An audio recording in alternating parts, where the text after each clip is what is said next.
Hello, ladies and gentlemen. Welcome back to BSing Sports. We're in week a lot. We've been doing it for like 8 months. It's good times. Hopefully nobody can hear my fan going off on the side here. It's a little warm in the office today. But yeah, my co-host here, Ryan, will be on in a few moments. He's getting in a little bit late. But we're just going to talk a little bit of football again, like we did last week. Maybe we'll mention the MLB playoffs, and we'll talk about the start of the NHL season. As you can see, I've got my Flyers jersey on because, again, we are from the Philly area. So we represent our Philly teams, even though we like to talk sports all across the nation. So last night the Flyers get started. They look like a far better team than they did at times last year. However, they do lose in the shootout last night, so they gain a point to the Vancouver Canucks. But like I said, they looked way more solid than they had at most of the season last year. Strange feedback on my mic. All right, let me see if I can fix that really quick. I apologize, Derek. Let's see. How about, is that better, Derek? Help me out here. Without a co-host, I'm kind of winging it. Yes, no, maybe. A little bit, not a lot, some. Better. Okay, thank you very much. I appreciate your help, buddy. But yeah, so the Flyers looked better for most of the game last night than they did at times last season, or most of the season last year. And to answer one of the questions, Ryan's just getting in a little bit late. Like I said, he'll be joining me here. He'll be joining me here shortly. Bradford, thanks for tuning in. I appreciate it. Moving on from the Flyers really quick, we'll just go right into the MLB playoffs. Right now, the Red Sox are leading Game 2 of the ALCS 9-3 in the bottom of the sixth. They had a pair of grand slams earlier in the game, which is the first time in history that a team has had 2 grand slams in consecutive innings in the same playoff game in MLB history. So the Red Sox made history today, 9-3 right now, bottom of the sixth inning. And the Braves and Dodgers kick off at 8 o'clock tonight for the NLCS. They haven't played a game together yet. I was going to do quick predictions on that, but I don't really think it's a necessity here. I think the Dodgers probably take the Braves out without any problems. And if they don't, then good for the Braves. I've got nothing against the Braves. It's just that we play the Braves. They're in our division, obviously, because we're Phillies fans. But good for the Braves if they're able to knock off the Dodgers. It's a repeat of last year's NLCS, and I think that the results will be similar. And the Dodgers get the nod there for me. As for the Red Sox and the Astros, I think everybody's looking forward to the Astros not being able to pull this out, everybody except for fans in Houston, obviously. So, yeah, I'm also going Red Sox on this one for me. I know Houston came out and dominated the first game, but here we are again, 9-3, bottom six. Red Sox are up in Game 2, so we'll just go from there. They also go back to Boston after this game, so that'll be good for the Red Sox. Let's go into the NFL. Let's discuss what happened last week and how it's going down this week. So obviously we had the Thursday night game, Eagles Buccaneers. When my co-host finally hops on, we will go into depth on the Jalen Hurts situation, the Nick Sirianni situation. I know my buddies over at Talking 215 are really anxious to hear what I've got to say on that. Jake, thanks for joining us. I appreciate you, buddy. So again, I'm just soloing this right now really quick. And let's see. So, like I said, Ken, we're going to get into the Eagles stuff. It was closer than expected, but 2 garbage time touchdowns don't really cut it for me.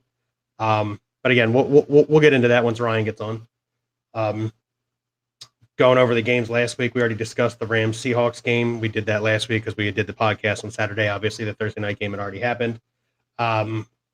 Starting with the Jets and Falcons in England at 9 a.m. last Sunday. The Falcons managed to hold on to win 27-20. The Jets just looked bad that entire game. I'm unsure what the game plan was supposed to have been going in, but the Jets didn't look good for any portion of that game. I had it on in the background. We'll go into it, Jake. But yeah, so I should probably start doing this. This comment here from Jake. He said he doesn't consider it full garbage time, but like I said, I'll go into it. I'm happy to go into it and discuss it. And we're going to get into it as soon as Ryan gets here. He assured me he was close, so the fact that I've run 6 minutes without him is still pretty impressive. That's fine. Again, the Jets didn't look good at all at any point in time in that game against the Falcons, and I've said this several times on the podcast. The Falcons are just not a really good team. So the fact that they were able to hold on is good for them. They're in a division that's going to be extremely competitive for them. The Panthers are competitive, even though they're only 3-2 right now. And I mean, obviously, they still have the Saints, but the Buccaneers are in their division, so the Falcons are going to have a hard time digging out of the basement there. Ryan, thanks for joining me, buddy. Yeah. Let's give a shout out here to Bill. Been late several times the past few shows, so he's really holding it down over here and providing me with the information needed because my life has been hectic the last month and a half or so. So let's give a shout out to Bill here real fast. Much appreciation, brother. Just going over the NFL games from last week. I touched on the Flyers really quick, losing last night, and went through the MLB playoffs really quick. I didn't hate what I saw as much as people would like to believe from the Flyers yesterday. I saw two very good things as a team. They got off to a great start, and they finished strong. Unfortunately, the second period was just, it was a disaster. But the fact that they got out to a 1-0 lead and they were able to make the comeback to get that point in overtime, we still struggle with shootouts. It's been that way for years. But do you want to jump into Carter Hart? I did want to talk Carter Hart for a little bit. I'm glad you got back on with me. So Carter Hart here looked a little so we know he's not really strong in shootouts. He hasn't been strong his entire career in shootouts. He looked really good in the first period yesterday, obviously. I mean, he only had 6 shots against in the first period, but he stonewalled all 6 of them, and he looked confident, and he was very, very in control of the game. And then I don't know what happened in between the breaks between periods 1 and 2. He just didn't look like the same player as he did in the first period. And then he comes back out in the third period and looks good again. But I think we've given Carter Hart a really long leash because we know what the potential is with Carter Hart. But I think we got to rein that leash in. I think it's time for some tough love from AV. I think Carter Hart's going to really need to step up for this team to go anywhere this year. And seriously, without Carter Hart, the team isn't going anywhere. So I think AV's got to give him a lot of tough love here and get him going. I hate saying this. I think Ron Hextall may have been onto something when he was leading up to saying we're bringing up Carter Hart too early. He was fantastic his rookie season, so everybody kind of laughed at him. But after watching what happened last year, and obviously only one game into this year, his development looks like it hasn't really gone anywhere. And now we're kind of wondering, was he right? Did we bring him up a year too early? I would have absolutely sacrificed, that 2019 season, that good run that the Flyers had, if it meant that Carter Hart was going to be a little bit more stable throughout his career. However, like I said, it's just one game, but it's some of the little things that aren't right. How are you not covering that what was it, the second goal that came off the back wall? How are you not covering the post on that? It's the little, and then on the fourth goal, where he seemingly loses the puck almost any time somebody shoots it at him. He stops an initial shot and immediately, more than any other goalie, just loses the sight of the puck. How do you not know that puck's in your equipment? And granted, Sanheim didn't do anything to help him out, but that's a save that has to be made. Those were the two that really jumped off the page at me as saves that had to be made. And then you see the people on the internet, these bad bounces. How long are you going to keep saying that to defend this guy until you just realize that these bad bounces are pucks that need to be stopped? Yes, bad bounces happen to every goalie, but you know what the great goalies do? They make the saves on the bad bounces more often than not. And it seems like more often than not, we're saying these goals went in because of bad bounces. So my stance on Carter Hart is I'm obviously not giving up on the kid. He's still very young, but it's at what point do we turn around and say maybe this guy isn't necessarily the prospect we thought he was going to be? And is it our fault that he's not that prospect? Yeah, I mean, and nothing more than looking in the mirror as an organization. Yeah, granted, it's one game this year. The defense is fully revamped. Ristolainen didn't even play, which, by the way, I'm happy the Flyers came out and hit people, even without, Ristolainen, who's going to be their big hitter. They came out and they played physical. that looked like an entirely different, like, losing team for the most part, because they came out and had an edge the whole game. The goal was just the icing on the cake, but I thought the captain had a great game. He was 11 for 14 in the faceoff circle. What did he have, like 8 or 9 shots on goal? He was just letting it fly, even on the power play. You know, all last year, at the end of last year, we're sitting here, shoot the puck, Drew, shoot the puck, G. And he was just letting it go today. And he rewarded himself. You know, he got in the right spot and had a nice goal. Yeah. For those of you who don't know, the only Flyers jersey I have just happens to be Captain Giroux. But yeah, Giroux did look good. Like I said, it went while you were trying to get on here, is the Flyers looked like a far better team than they did most of the season last year in one game this year. And again, I know it's a very small sample size. It's one game. But as you pointed out, one of our bigger defensemen didn't even play. Kevin Hayes wasn't on the ice. He's got to step up better than he did last year. Well, hopefully that surgery helps him out. And I think, you know, with the passing of his brother, you know, Jimmy. Correct, yeah. The Devils finds a different gear this year. Yeah, the Devils honored his brother, had his jersey up. It was the Hawks, Blackhawks. Hawks, I'm sorry, yeah, the Hawks had his jersey up in the rafters. So a lot of respect there. One of those times where things happen that are bigger than the sport, and it's just one of those situations there. But yeah, I'm hoping you hit the nail on the head. Kevin Hayes needs to play better, and I'm hoping him kind of sitting out at least the first 10 games. I think he's out longer than that, but since he's on long-term IR, he has to sit at least 10 games. I think him sitting out, you know, his legs will be fresh come the end of the year, so that'll be a huge boost for the Flyers, especially down the middle where they really need it. Correct. All right, so I was just discussing the Jets-Falcons game. We don't really got to touch too much on that. I was just saying how the Jets looked bad the entire game, and they still made it a game. That's because the Falcons are bad. I said that too. All right, so now you're all caught up. We're going to talk about the Lions and Vikings game. The Lions almost pulled that one out. Vikings managing to come back there. I'm almost 100% certain that kind of started. I think you and I both touched on the fact that these divisional games tend to get a little iffy. And if Dalvin Cook didn't play, this game was going to get a lot closer than it needed to be. If Dalvin Cook did not play. And divisional games are just so nuts. They're so hard to predict sometimes. But yeah, I was looking at my phone the whole time. I'm like, are the Lions gonna beat them? I mean, the Lions played well enough to win. They got unfortunate. I think they got a pass interference penalty called on them there near the end of the game, which led to the game-winning field goal for the Vikings. But the Lions played well enough to win that game. It's unfortunate that they couldn't pull it out. I don't really care for the Vikings. B.J. Hawkinson for this team. Where's he been? Is that what you asked? Yeah, I mean, he's on the field, but they just don't like utilizing him, I guess? I mean, I know DeAndre Swift's good running back. There's a disconnect between him and Goff. And if the Lions want to try and win some games here this season, I mean, maybe they don't. Who knows? But if they want to try and win some games, they're going to have to get them on the same page. I think the true disconnect is Goff and good quarterback play. Yeah, all right. Yeah. I mean, there's facts, right? Look at the Rams right now with Stafford versus what the Goff is doing. Yeah, and the Rams, they've had good records, they've had good teams with Goff, but they just look so much better. Those Rams teams that were really good. Now, I'm not saying Goff didn't put up 4,500 yards and 38 touchdowns the one year, but they were primarily defensive teams that looked really good. But like you said, they did go to the Super Bowl. They lost, but they did go.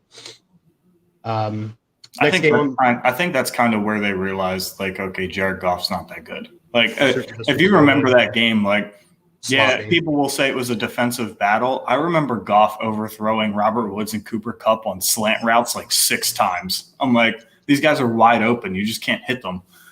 Yeah. I remember, so when I first moved to Florida, I was in an apartment. I remember watching that game in the apartment thinking to myself, this is the worst Super Bowl I've ever watched. Yeah, it was terrible. It wasn't like there were great sacks or exactly. That on both sides, even with, TB12, that was inept offense. It was awful. That's the best way to put it. There was no elite defensive plays. There wasn't like constant quarterback pressures. There was just inept offense. That's all it was. Yeah. Next game up, the Saints and Washington football team. That was the most Jameis Winston game I've ever seen in my life. If you could sum up Jameis Winston in a game, it was that one. this comment right here, Jake is referring to the Eagles beating the Patriots 41-33, followed up by the worst Rams Patriots Super Bowl ever. I said to my boss's boss the other day, we were talking about how much money we saved in sales. We were like, we lost $41,000 today and only 33 this day. And I was like, you know what I think of when I think 41 to 33? And he goes, what? And I just smiled and walked away because he's a Cowboys fan. Just smiled and walked away, boys. Perfect. I agree. Most Jameis Winston game that you could have. The Saints won. Look, the Saints are a better team on paper. The Saints should have won that game. Shouldn't have been. I have some nice comments pop up on the screen now. Yeah, we're getting fancy here, Jones A19. But on paper, the Saints are a far better team than the Washington football team. I know Heinicke's playing out of his mind, but he's still really young. He's got some growing pains to go through. He's actually not. He's 28 years old. I thought he was really young too. Yeah, I thought he was really young too, and I was like, because I never really heard him. And then somebody in one of our league chats said, nah, he's actually not that young. And I was like, and I just thought about that comment, and I was like, oh shit, he was that backup on the Panthers a few years ago. I remember him now in 2015. Who backed up Cam Newton, I think.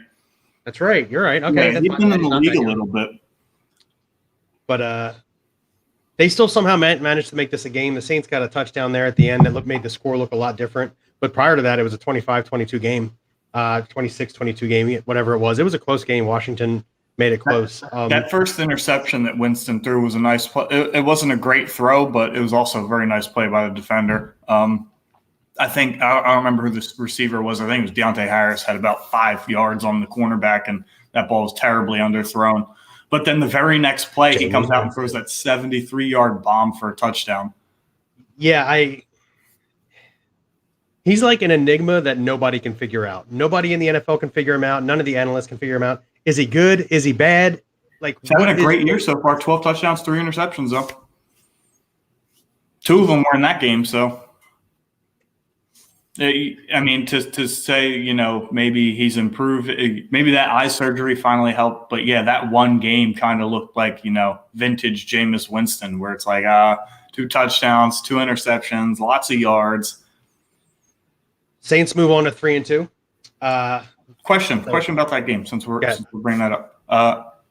Who's the starting quarterback going forward for Washington football team? I don't think Fitzpatrick gets his job back. You think he loses it again? Yeah. I mean, he doesn't come back for another 2 weeks, right? I think he's eligible to come off IR this week, but I don't think he will. Yeah, I don't think he's ready to come back. So I think he's out through this week and probably next week. So I think Washington's probably going to win one of the next 2 games here. And when they do, I think they commit to Heinicke, at least for this season. Heinicke, whatever. I mean, I don't know. Fitzpatrick only played for like 2 quarters, so I don't know. It's really hard. They also paid him $14 million. Maybe he does get his job back. Yeah, but they also gave Heinicke the 2-year extension in the offseason. So obviously Heinicke, they had intentions of keeping him around past this year. I mean, he almost beat the Bucs in the playoff game last year. Yeah, and that kind of, drew everybody's attention to him, and he's not playing bad now either. No, he's not playing poorly. Especially with Gibson banged up. McLaurin's hurt now too. Scary Terry. So I could see them sticking with Heinicke, whatever. Say his name for me. I'd say Heinicke, but Heinicke it is then. That's what we're going to go with. He needs to be sponsored by Heineken, but I think he's sponsored by Miller Lite or Coors Light or some shit like that. Garbage. I could see them sticking with Heinicke, but I think once Fitzpatrick comes back, they probably put Fitz back in. Yeah, I'm on the fence about it. I don't think Heineke's played badly enough to lose the job, but it's like they did sign Fitzpatrick to that deal. So I think it all depends where this team's at in the playoff race too. Like if they lose the next 2 games. That was you. That was me. That was you. Some on your end. I don't know. I heard it too. Anyway, that was kind of weird. I apologize. I don't know. That'll be an interesting debate in the coming weeks, especially if Heinicke comes out in the next 2 weeks and lights the world on fire. True. Yeah. For all we know, he does light the world on fire in the next 2 weeks. Yeah, Jake does have him in fantasy. That's why he's saying, I hope. Next game was the Patriots Texans. Texans get out to a really big early lead. Patriots come back and win the game. Just another situation where the Texans are just a god awful team. That 2-0 start was the most smoke and mirrors thing I've ever seen in football. That was the Texans equivalent of the Steelers starting out 11-0 last year. Like, everybody knew they weren't going to be a good playoff team, just like everybody knew the Texans weren't going to be a good football team in general. General Mills. He had the one long touchdown to what was his name? Chris Moore or CJ Moore or something like that. Yeah, Chris Moore. Kid who just got signed off the practice squad. 83-yard or 63-yard touchdown pass. Looked good for that one play. I'll give you that. Yeah, I don't think he looked too terrible the whole game, especially because, like, Texans do only have one win. Yeah, I forgot about that. They did end up losing that second game. But yeah, and also the Texans' only win is also against the winless Jaguars. So I mean, but yeah, just Bill Belichick doing Bill Belichick things, bringing the team back when they're down. Mac Jones after the half looked really good. Looked more like the Mac Jones that we saw at Alabama. Looked more like the Mac Jones that just went up against TB12. That as well. So again, Patriots move on to 2-3. They're also in the basement. They're not in the basement because they have the Jets in their division. But they have the Bills. Dolphins are definitely below them too. I think Dolphins are 1-4. You're 100% right. They are second place in their division at 2-3 right now. They aren't the only. We don't team. know any other divisions like that, do we? Pretty sure. Next game, Dolphins Buccaneers. This was never a close game. I know it was 10-7 or whatever it was at the end of the first quarter, but Tom Brady and the Buccaneers just ran away with this game very quickly. 45-17 win over the Dolphins. The Dolphins look lost, and I don't know if bringing Tua back this week is going to fix it. The Dolphins just look lost. I think Tua looks lost too. I mean, they're just last year, that they kind of made themselves a known team. They were like, hey, we can compete with these guys, and this year it's just not the same team. But last year they also had Ryan Fitzpatrick, who goes out there, plays his heart out, and like the gunslinger mentality of Fitzpatrick was so good for that team. But yeah, no, that's Howie's always been a master trader, so acquiring the Dolphins' first-round pick was really good trade. However, I am horrified of who he's going to actually draft with that pick. So more to come. We're gonna get into Howie Roseman. We most certainly are when we get to the Eagles situation. Because man, have I got some stuff to say. But hey, why don't you give him like a clapping tone for saying Tua is a bum because and Tua isn't good, because I think we've said that on this show collectively 25 times.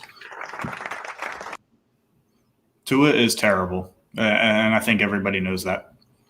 He's like clapping to that. He's like Drew Brees, but awful. He's like Drew Brees, but I mean, think about it. Drew Brees never had any arm strength. He relied on putting the ball in the right spot at the right time, and that's the only way Tua is ever going to be successful. But he just can't do it. He's Drew Brees, but he's bad at it. Yeah, Brees was extremely accurate for a long time, and that's what got Brees to be Brees. Who has the worst arm? Like, I don't think Jalen Hurts and Tua could collectively throw a 100-yard pass between the two of them accurately. I don't think they can. No. Again, we're gonna go into the Eagles. I promise you, because I'm looking forward to it. My laptop's charged, bro. This show's gonna be 3 hours long.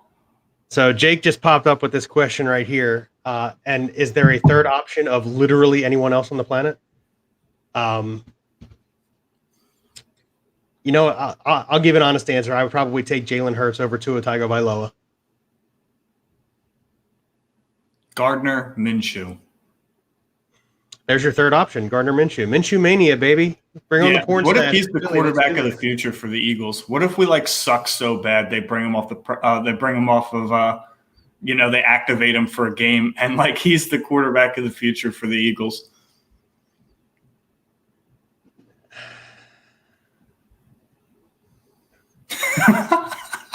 if that's what we have to look forward to, like Minshew's career completion percentage is like 67. I'm very aware of it. I'm very aware that Minshew put on a show in Jacksonville with, at the time, more weapons than we have in Philadelphia.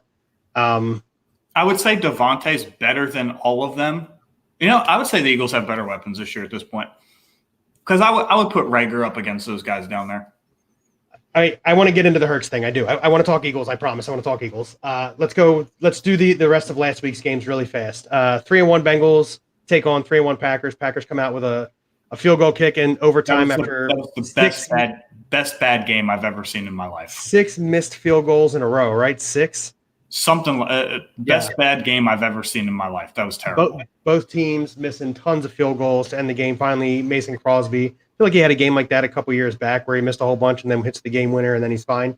2018, he missed 4 kicks in that game. Yeah, but same situation. Then he turns around, he kicks the game winner here. Aaron Rodgers did Aaron Rodgers stuff. The Bengals looked really good for most of the game. Unfortunate that they couldn't pull it out. But yeah, running on to that. we're going to run through these really fast. I want to get through these. Steelers 2-3 beat the Broncos, make them 3-2. I think they were a smoke and mirrors 3-0 as well. Eagles surprised the Panthers. We're going to go into the Eagles. Titans destroy the Jaguars, rightfully so, 37-19. Browns and Chargers. We could talk about that game real quick. That was the best game I've ever seen. Yes. Woo. That game was absolutely phenomenal to watch. If you love offense and you missed that game, get on YouTube and watch it. Yeah, no, I think you and I that was the game. That was the game you asked me who I thought was going to win, and I said I got no reason why I think either team, but I think I picked the Browns because I thought their defense was slightly better. Yeah, and I took the Chargers because I thought Herbert was going to. That was such a good game. Yeah, it was an amazing game. 3-2 Bears beat the Raiders. Raiders are in shambles right now. We can talk about the Gruden thing, but I don't really think we need to. There's been so much media coverage on it. Wait, what happened? The Gruden situation. We don't got to talk. He got fired the other night. No, I'm just fine. Because you said there's been so much media coverage on it. I was like, how do you not know? I'm not that out of the loop. Jeez. Cardinals take on the Niners. Very, very, very, very sloppy game on both parts. Cardinals end up getting the win, the only undefeated team in the NFL right now. Cowboys stomp the Giants. No surprise there. Bills beat the Chiefs. Not really a surprise on my part there. And then the Colts give up a huge Chiefs. I'm not surprised they won, although it was an Arrowhead. They beat the crap out of them. Yeah, the Bills gave it to the Chiefs. Yeah, the Bills were at the start of the fourth quarter were just milking the clock. They beat the crap out of them. Yeah, it's a 38-20 final score, but I'm pretty sure going into the fourth it was like 31-7. I'm not 100% sure on that, but I think that was what it was. And then the Colts Ravens on Monday night. The Colts defense lost that game for them. Very, very unfortunate. Yes, I do. So why don't you hit them up? I'll take care of that. You run down the recap. Thanks. Colts defense blows that game. They had the Ravens beat the entire game. The second play from scrimmage, Jonathan Taylor goes 78 yards for a touchdown. Carson Wentz looked really good, 286 yards, 2 touchdowns. He had the one lost fumble, but he didn't really turn the ball over, which is something he's not really doing this season. I guess I can say it out loud. All you Philly fans who said that Carson was the problem, you were obviously wrong. I'm not saying he's lighting the world on fire in Indianapolis, but look at the Eagles. Go. Also, he's been QB 12 in fantasy the last 2 weeks. Carson? Yeah. Good. That's better than it's more than half the league. Yeah. No, that's a QB1 in 12-man leagues. He's been QB 12. So trade him to me. I might not have a choice. I'm so desperate for players in that league, man. It's not even funny. I am going to pop up this invite real quick and invite him. So Lamar Jackson does Lamar Jackson things there. And that was an awful game. I thought once the Colts got up big, an elite running game would be able to milk the clock and a good defense, but that neither was on display. Here's what happened on the Monday night game that actually surprised me a little bit is Nyheim Hines didn't see the field that much other than kick returns. And they were playing Marlon Mack more. You think that's because they're trying to get more value out of him before they trade him. Okay, Took the words that's what out I of my mouth. assumed. That's what I assumed the issue was. I picked him up in 2 leagues, assuming he's going to get traded. Yeah. The problem is with doing that is like I don't really know where he could go that would give him like the market of a starter. You know, a lot of people say the Chiefs. Like people forget that the Chiefs drafted Clyde Edwards-Helaire in the first round for a reason, and teams don't generally draft running backs in the first round at all. So they might be bringing him on a little bit slowly, but Clyde Edwards-Helaire is talented, and the Chiefs are very well invested into him. So I don't think there's any reason to believe that he's going to lose his job or even split time. No, I don't think that either. So I don't think Matt goes to the Chiefs. There are other teams in the league that could use a running back right now. Seattle's one of them. How long do you think Chris Carson's out for? Because that neck injury they're saying is chronic. It's long term. You know, like does he ever come? First off, does he ever come back? And does he ever go back to the bell cow role that he had before they diagnosed him with his neck injury? So no, I think I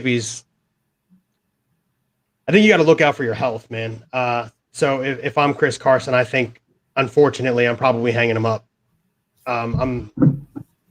I've seen what neck injuries can do to human beings. It debilitates them. It's horrible. You don't want to make it worse. I think if you're doing the smart thing, you got to hang them up because you just can't guarantee that you're not going to lower your head once. Somebody's going to get you. Especially as a running back where he's taking up punishment as it is. Exactly. I think you got to hang him up.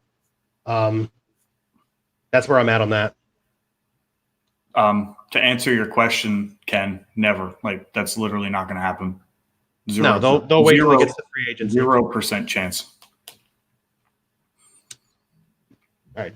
I sent Jake an invite if you're back on and available. I sent you an invite to join us for some Birds talk. We're going to get into it a little bit right here. We're going to get started. So they play the Buccaneers Thursday night. They make it a close game, 22-28. First off, that's smoke and mirrors because that game was a lot further apart than 6 points. I said last week on the pod that if they kept it within a 3-score game, that I was going to be happy with the Eagles' performance. In the box score, it was closer than a 3-score game. On the field, it looked like it was a 3-score game. Yeah, on the field, I don't know what team for the Philadelphia Eagles showed up for the first 3 quarters. It was much like they played against the Panthers. The first 3 quarters, they just weren't there. And then the fourth quarter, they finally showed up. You can't beat good teams like that. It's cool that you got away with it with the Panthers because their offense isn't elite. But a team like the Buccaneers, you're never, ever going to play 1 quarter and expect to win. I know they made it a game, but going into the fourth quarter, it was 28-7. And really, that last drive from the Buccaneers, the taunting penalty. They could have scored if they wanted to. Yeah, they could have, but the taunting penalty, that was kind of a weak taunting call, in my opinion. Did you see it? I know you were. I missed the taunting call, but I saw where Brady threw the interception and Derek Barnett started to block him way downfield, and the ref tried to separate him in the middle of a referee in the middle of a play. So for those of you who didn't see it, and Tom Brady throws his first interception of the season to the Philadelphia Eagles. Go Eagles. And then while the play is still going on, because the safety is running the ball back, Derek Barnett, the defensive end, is trying to block Tom Brady, and the referee is trying to stop Derek Barnett from blocking Tom Brady. I know everybody jokes about how the referees are in Tom Brady's pocket, but come on, man. Yeah, that's a little much. And as for, I'm not going to put your post on here. We're not going to be dropping S-bombs on my show here.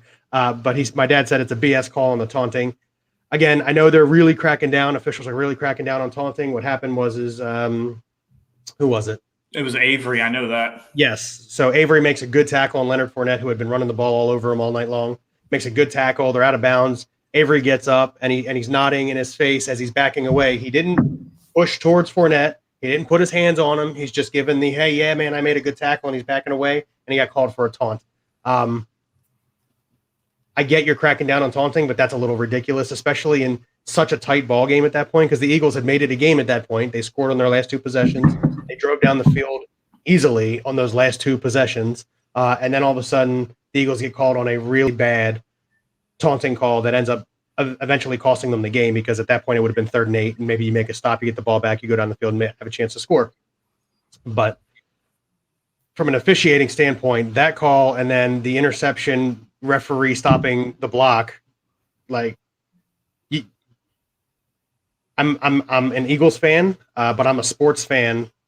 Where'd you send the invite? Yahoo. I can send it to his Gmail real quick. Send it to his Gmail.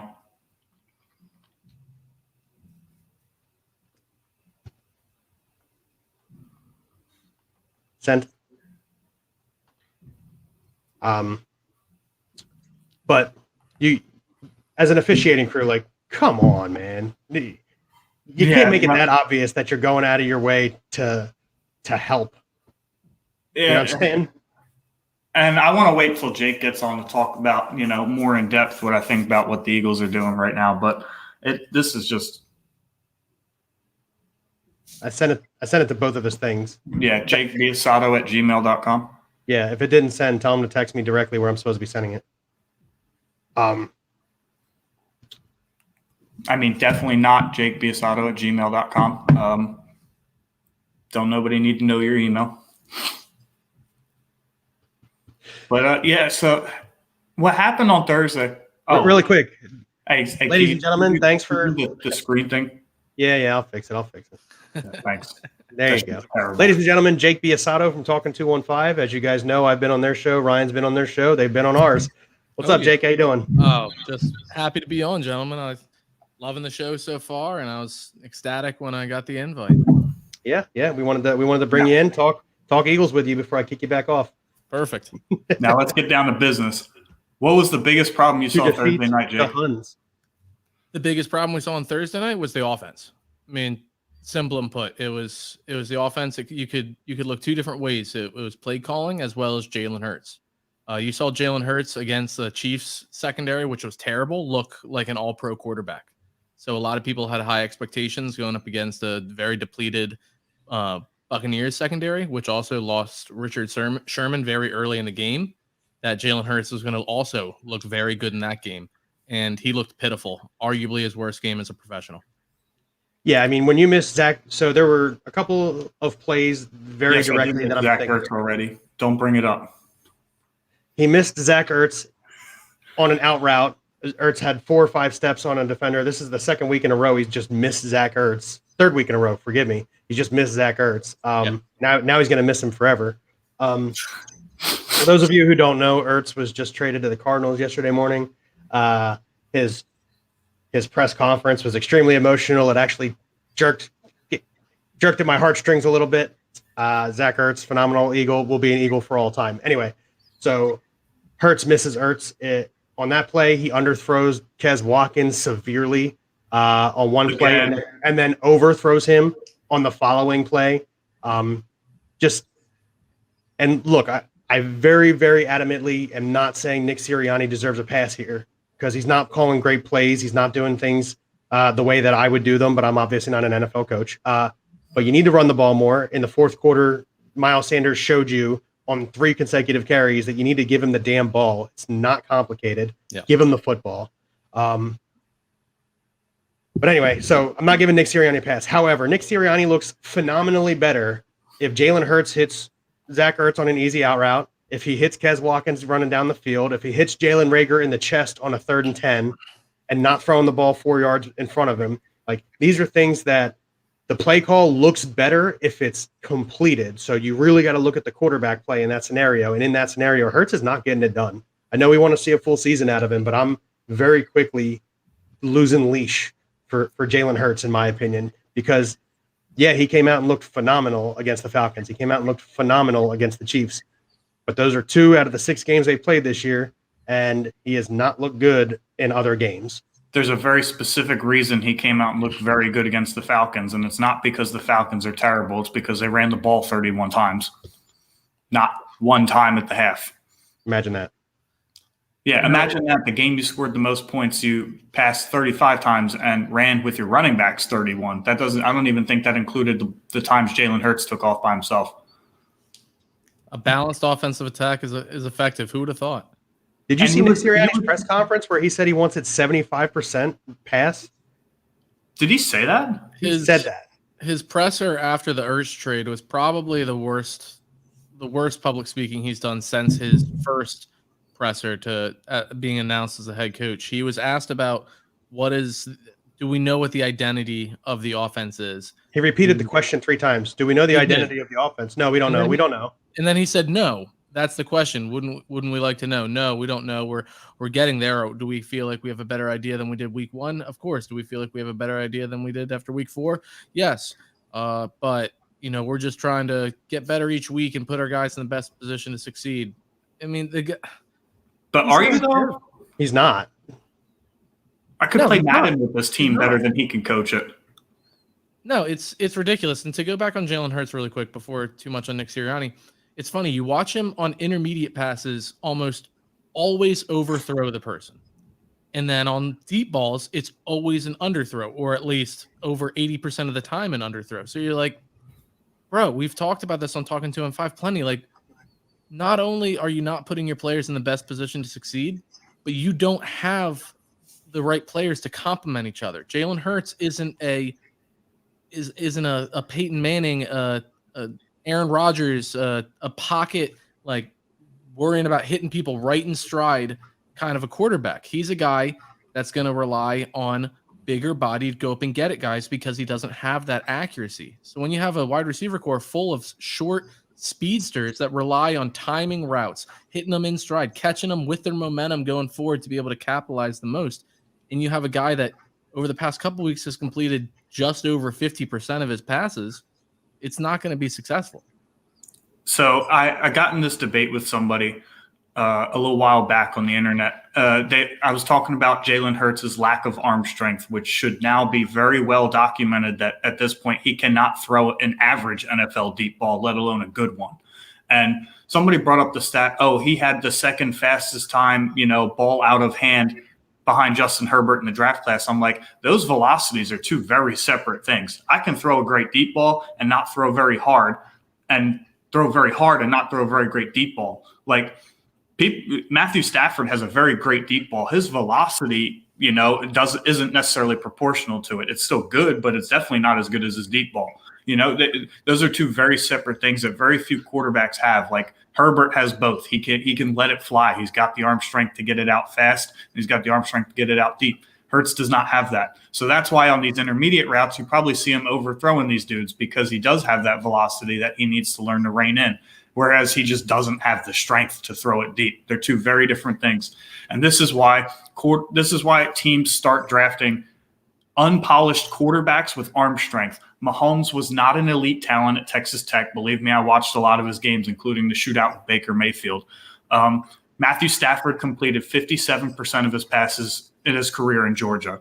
But look at him now. You see these guys all over the league. You draft these guys with arm strength because you can teach everything else. You can teach footwork that leads to accuracy. Josh Allen's another one. Yeah, Wyoming. He wasn't doing anything incredible there. You can teach footwork 70 yards.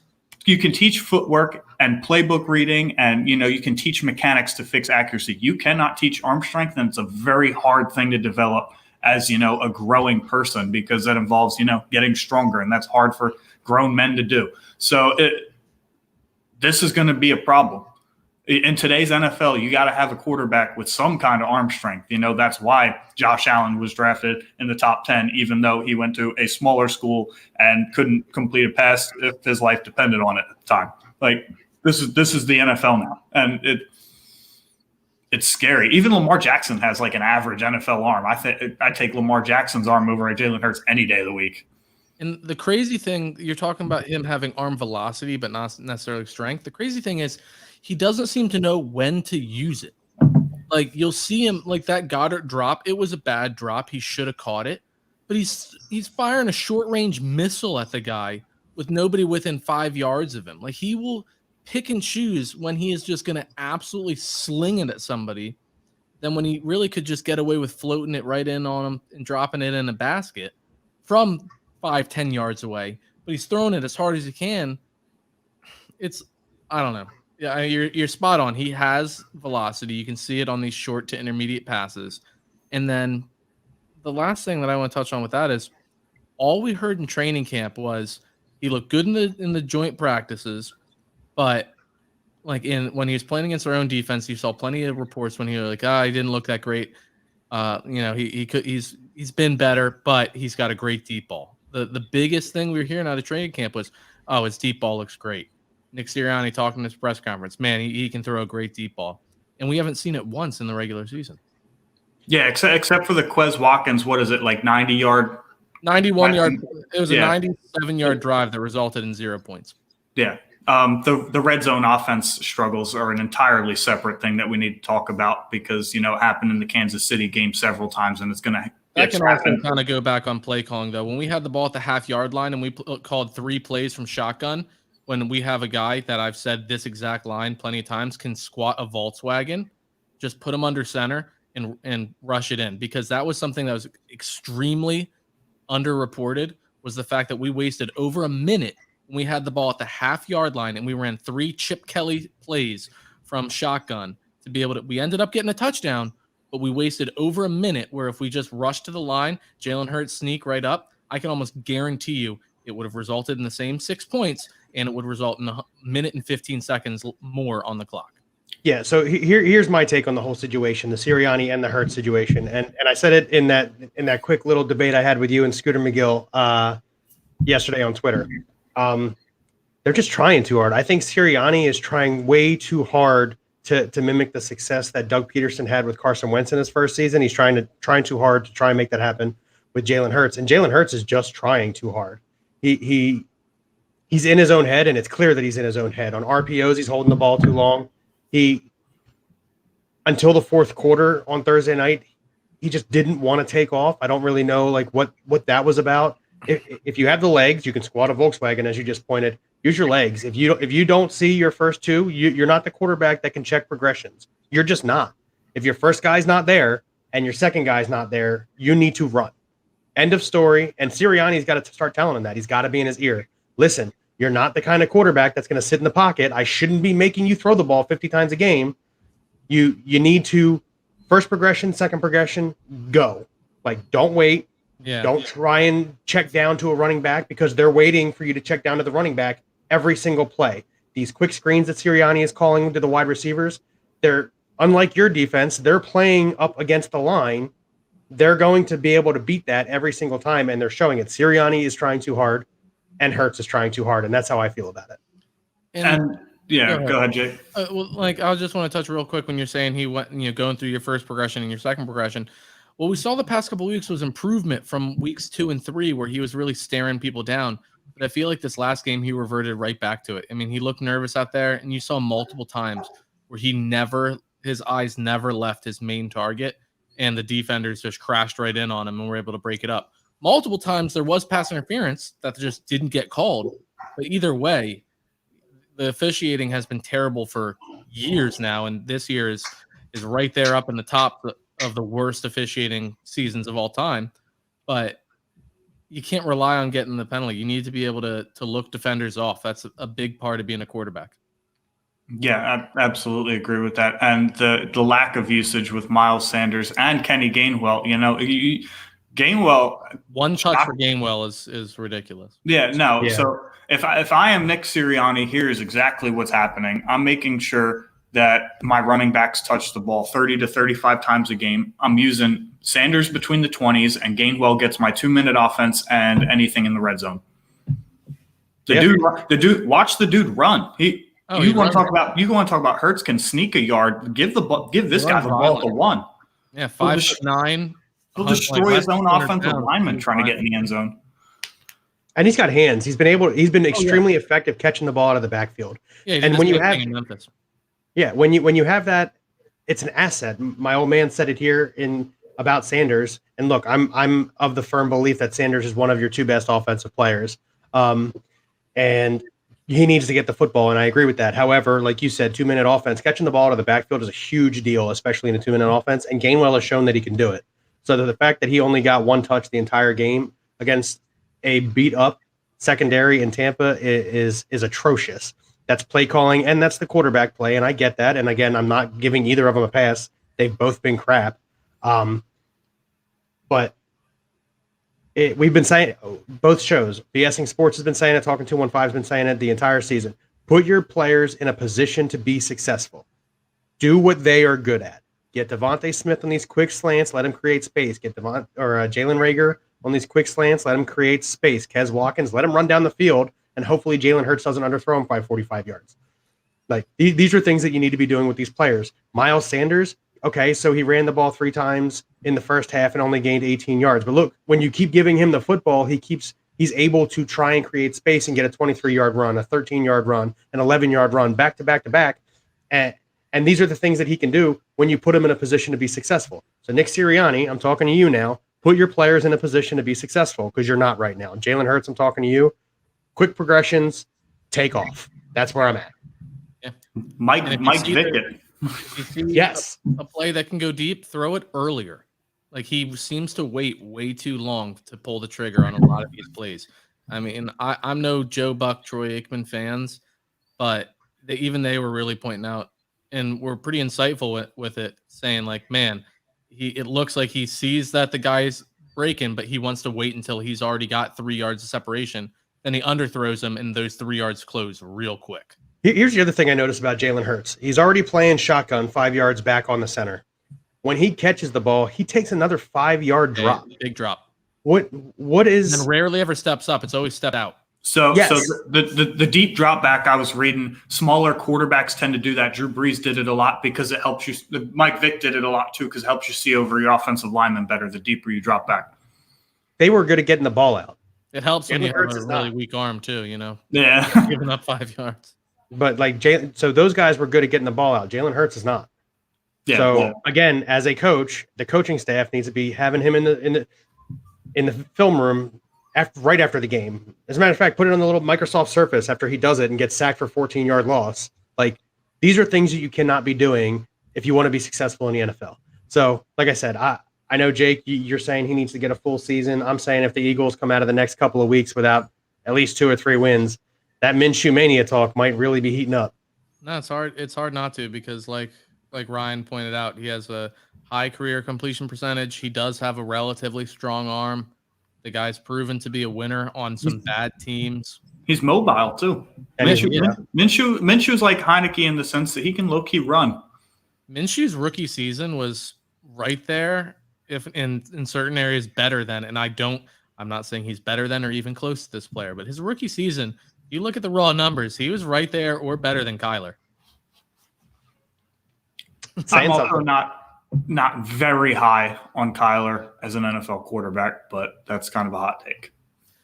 We can get into that. My brother-in-law and I go back and forth a lot. Obviously, based on that answer right there, I know your answer to this. But who is a better quarterback right now in the NFL? Josh Allen, Kyler Murray. Josh Allen, no question. Not a question. That's where I'm at.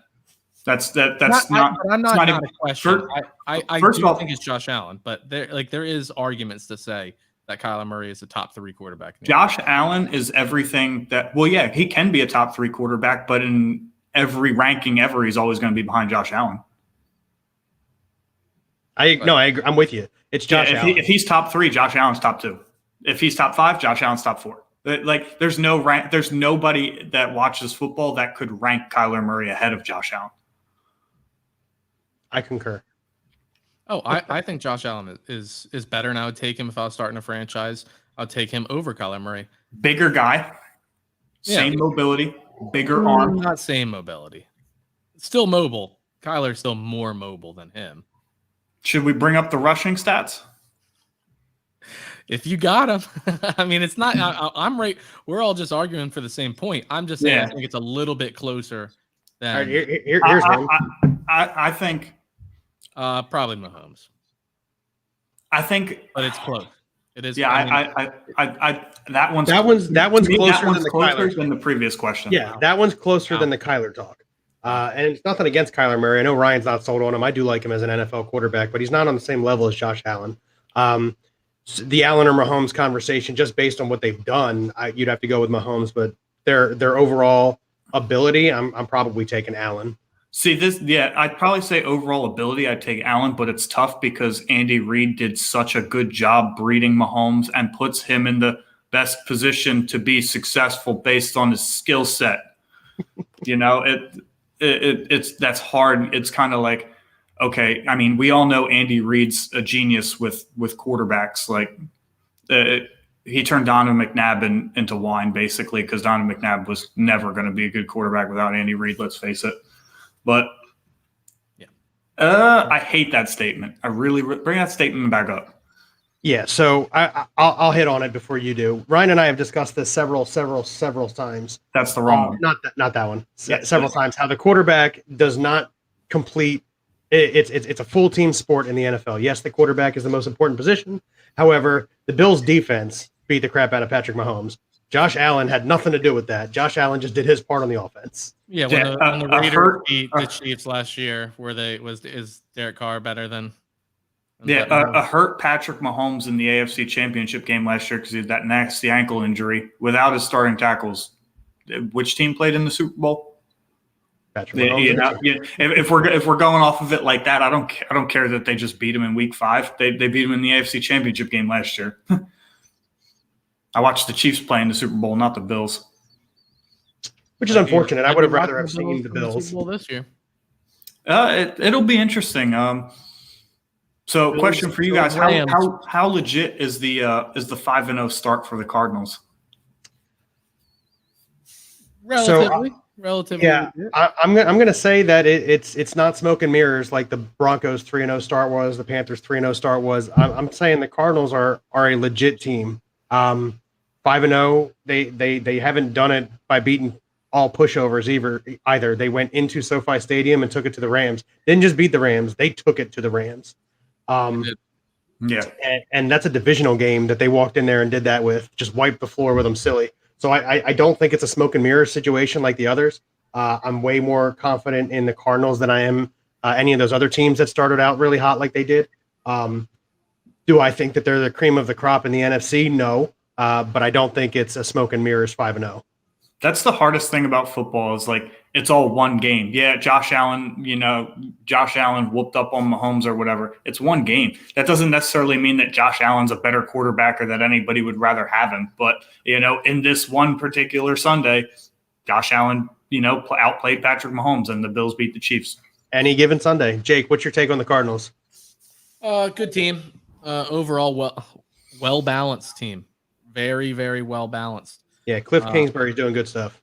Oh, no doubt. The defense is a little overachieving to me right now. I would like to see more proof that they're playing, that the level that they're playing at right now is the level that they'll play at. But to me, like the offense was never the issue there. No, and I think they just got a big improvement with Ertz over Max Williams. Yeah, Ertz stock and fantasy just went through the roof. I'm glad I've got him in 2 leagues. Nice. I have him in 2 leagues as well. So Ken Brandt asks, will the Cards make the playoffs? I don't think there's any doubt in my mind that the Cardinals make the playoffs. Yeah, not a clue. It's a matter of who's going to win that division, them or the Rams at this point, because Correct. with Russell Wilson falling and Seattle already being 2-3, that's my response to that. If they lose 2 of those games that Russell Wilson's out, they might as well just pack it up. And the 4 weeks is the most optimistic. It could be longer.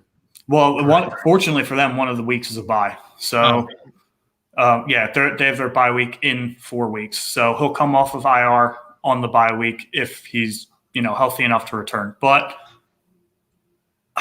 man, I don't know. It's super tough. So I obviously there's no doubt in my mind that the Cardinals make the playoffs. I still think the Rams come back and take that division. I don't like the Niners anymore. Trey Lance didn't look god awful, but he didn't show me what I was expecting to see from Trey Lance, if that makes any sense. I was expecting more like quick passes. I just felt like Shanahan really failed him with the play calling.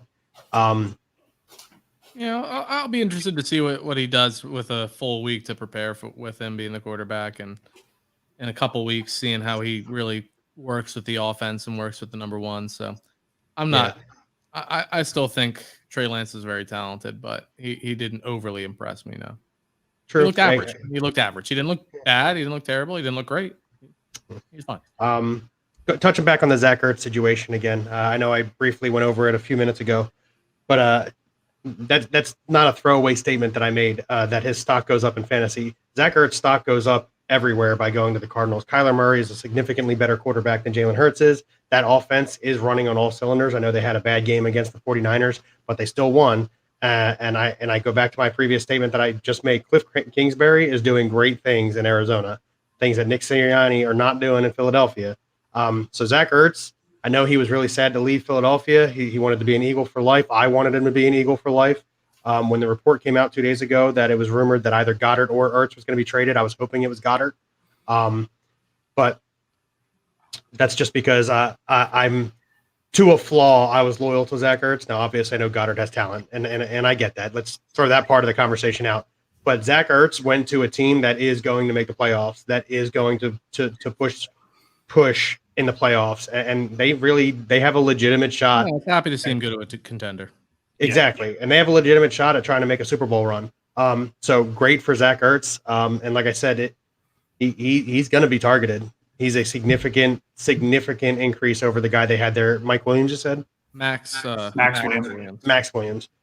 See, I didn't even know his name. So he's a significant upgrade at that tight end position for the Arizona Cardinals, and they just got that much better. We as Eagles fans know what Ertz is capable of. He holds the single season tight end reception record for a reason. He finished 11 receptions behind Harold Carmichael for the Eagles all-time. Yeah. What were you guys saying about Trey Lance?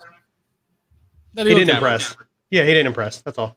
And that's to be expected. When they drafted Trey Lance, he was a little unpolished, but that goes back to what I was talking about earlier. He has great mobility and great arm strength. They can work on everything else, and that's one of the very few examples of benching a guy like your future quarterback the first year that I actually agree with, because we knew he wasn't ready because he came from the smaller school and didn't necessarily play against the tougher competition. They knew his accuracy was going to need some work, and that's fine. I think given all of that and given the fact that, he only had a week's worth of preparation, I don't think he played poorly, really that bad. There's definitely a lot of work that needs to be done, but that was very well expected, or else he would have been the starter from week one. Well, gentlemen, I really appreciate hopping on. I actually have an episode to record myself. Don't worry, we're not going live. We won't go competing with you on the airwaves right now, but I've got to hop off and record something real quick with Joey. But I really appreciate you guys having me on. Yeah, man. Thanks for coming on, buddy. Oh, yeah. Yep. Have a good night, Jake. Oh, yeah. Thanks, guys. All right, so let's run through these other games. We're over an hour now. Let's run over these games and quick predictions of what we got going on this week. Tomorrow morning, 9:30 a.m. in England, we've got the Dolphins and Jaguars. What a piss-poor matchup that is. Back-to-back weeks. Their first win of the season. Back-to-back weeks, England gets the four worst teams in the NFL to come – well, not the Lions – to come out there and play football. I was about to say the Falcons are 3-2. 2-3. I think they have 3 wins. Falcons are 2-3. I'm looking at the thing now. Are they? Yeah. Yeah, they lost to the Washington football team the other day, or last week rather. But anyway. Oh yeah, they did end up losing that game. Yep. So I agree. I think Jacksonville and Trevor Lawrence gets their first win of the season. 1:00 game starting with the Chiefs at the Washington football team. I think the Chiefs bounce back, get the W. Here's an intriguing thing that I just looked at. So, as highly sought after as Spencer Rattler was, he is now permanently on the bench from what it seems like because Oklahoma has decided to go with Caleb Williams again.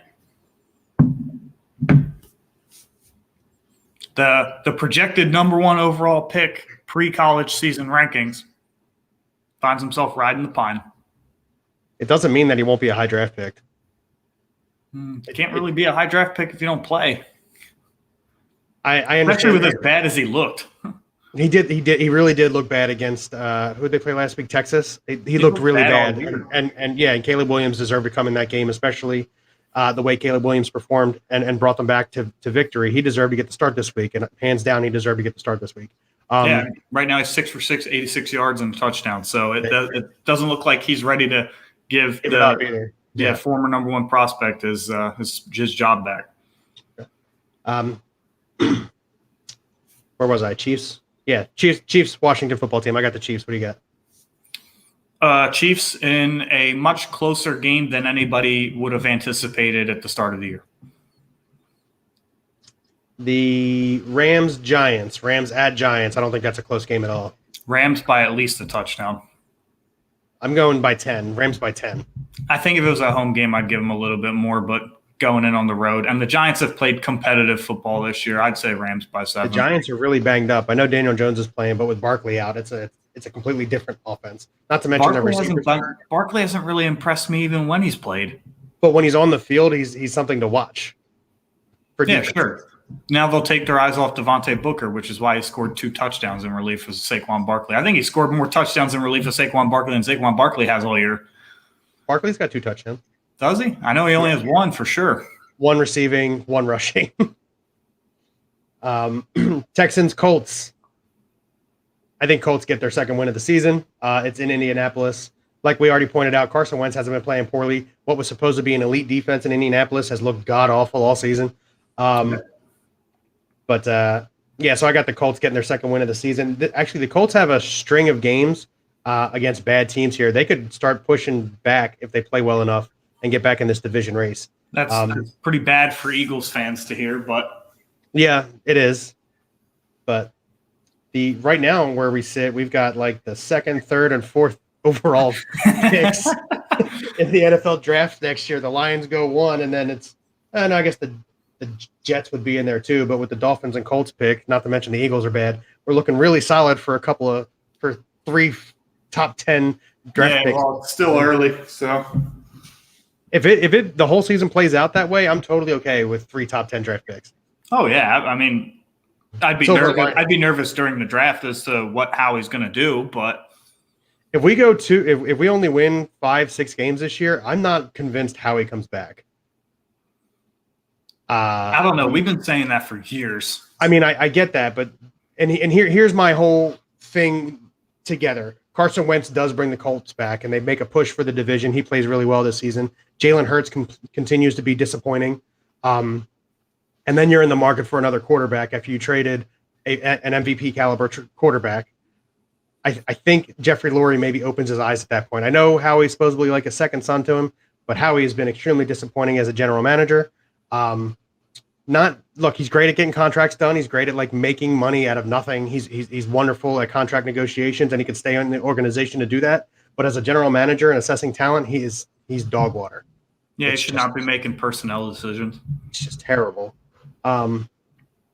So that's my scenario. If the Colts start to play well and Wentz continues to play well, and then Hurts continues to shit the bed, I think Howie's going to get a long talking to, and I think it ends with him either electing to resign or taking another position in like contract negotiations. Yeah.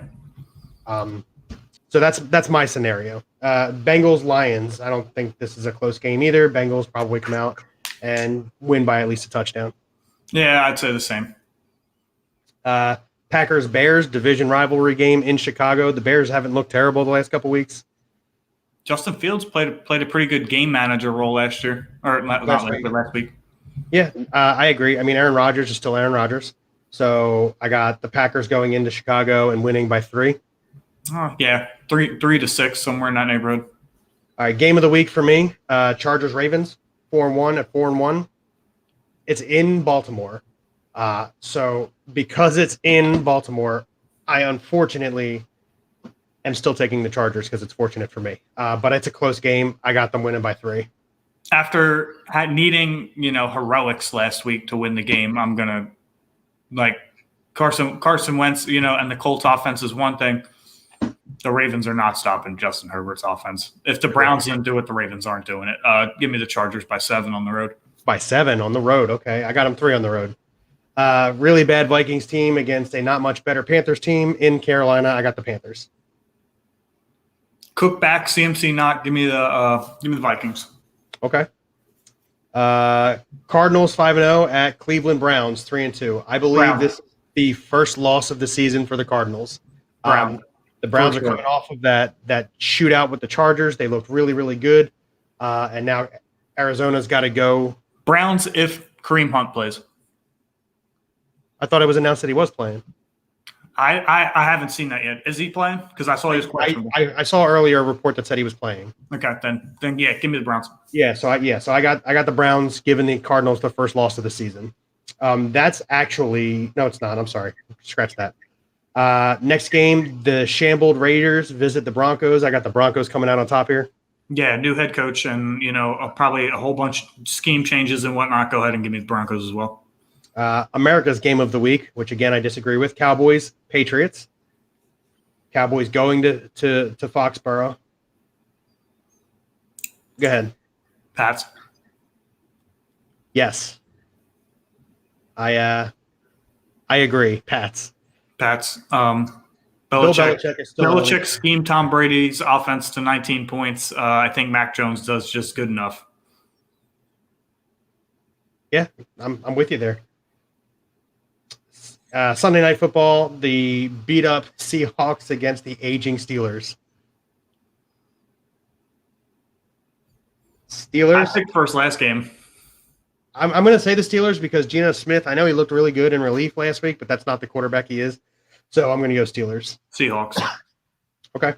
And I only say that because the Steelers have beaten like the Bills and who did they just beat? The Broncos? Yeah. So they've beaten very good teams and they've lost to very bad teams. Chalk this one up as very bad team that they lose to.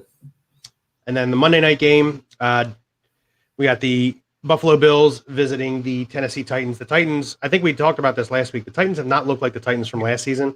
Ryan Tannehill has looked like he's really been struggling. So I've got the Bills here. Bills going 5-1. I could see the Titans winning this game. I think Tannehill at some point you'd have to expect would turn it around. Derrick Henry's still Derrick Henry. They can't stop. Nobody's going to stop Derrick Henry. But to Ryan Tannehill's, favor, they haven't had both of their weapons on the field at the same time, all but one game, Julio and A.J. Brown. So I think Julio does come back this week, if I'm not mistaken. I know A.J. Brown's for sure going to be on the field. And at some point, you got to expect that Tannehill's going to get it going. So I'm going to go ahead and take the Titans here at home, but I'm not with 100% confidence. Okay. Quick update on the MLB. Red Sox are leading the Astros 9-3, middle of the ninth inning. And the Dodgers and Braves just kicked off. The Dodgers are at the plate. They got a guy on second. Go Braves. Go Sox. I'm actually with you. Go Braves and go Sox. I got nothing against the Braves. You weren't on when I said this. I know that they're a division rival for the Phillies, but as division rivals go, I dislike the Mets and the Nationals far greater than I dislike the Mets or the Braves rather. So yeah, I'm with you here. Get Braves. Get it done. I'm tired of seeing the Dodgers lose in the World Series. So let's go ahead and let's go Braves. Also, that'd be a great story because the Braves were pretty pathetic most of the year as far as division winners go. No, you're right. There was a weak division that they played in. They needed all but 2 games of the season to eliminate the Phillies. So there we go. Yeah, and it was a shock that they beat Milwaukee in 4 games. So yeah, but yeah, but and then the White Sox going down too. Neither one of us had that predicted. We did not. We had the White Sox. I had them in the ALCS. I think you had them going to the World Series. I had them going to the World Series. I did, yeah. But I also had them playing the Rays in the ALCS, and the Rays didn't make it past Boston. Yeah, that was nuts. I didn't really see that coming. Although I did say that the Red Sox were a sleeper team and they might go to the playoffs. So I'm happy I said that. But I didn't think that they'd go this far into the playoffs. Yeah. All right, so I think that's going to do it for us. Hour and 15-minute show. It's been wonderful. Jake, thanks for hopping on with us. As always, BSing Sports, all the feedback and everything, we appreciate it. If you guys have time, make sure you get on YouTube and subscribe to us if you haven't already. And that's pretty much all I've got. What do you got? That's about it, guys. Enjoy the rest of your weekend. Go Birds. Enjoy football Sunday. I'll be at work. All right. Bye.